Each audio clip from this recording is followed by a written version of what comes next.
meron na naman tayong pasyente na Achilles ang issue. Ito ay PCX160.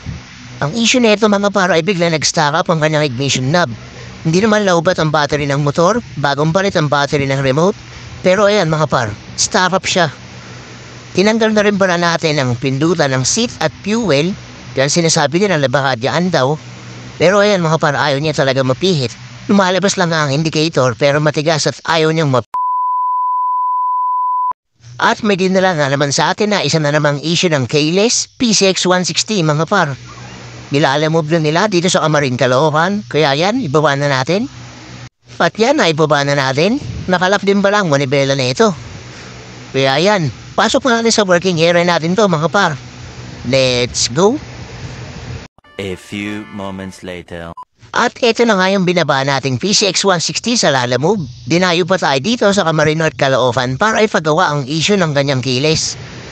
Ito mga par, bagong palit ang battery ng remote at hindi lowbat ang battery ng motor.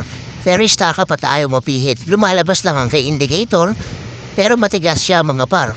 Nagbublo naman sa may key. Ibig sabihin ay naka-unlock siya kahit anong gawin ay ayaw mapihit. Kaya yan mga par, gawin na natin to. At kinalas na nga natin ang kaha para mas maka-access tayo ng maayos sa kanyang keyless system. Kaya yan mga par, testingin natin, tinanggal na rin pala natin ang kanyang pindutan ng seat at fuel dahil sinasabi ng iba na dahil daw dyan kaya nag-stack up. Testing natin ulit na wala yung seat at fuel na pindutan.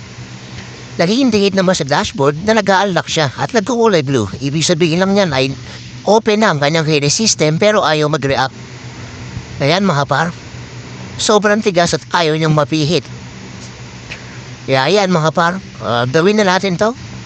Let's go! A few moments later. At natapos na nga natin repair ang keyless system ng PCX160 na to. Testing natin, click. Smooth na ulit pihitin mga par. At pumandar na siya. Testing natin ulit. Yan. Malambot na pihitin mga par. Parang brand new na ulit. Hindi lang po pala PCX na nangyari ang ganitong issue. Lahat ng mga keyless na motor mga par. Kaya PM lang po kayo sa mga ganitong problema ng keyless nyo. Maraming salamat po.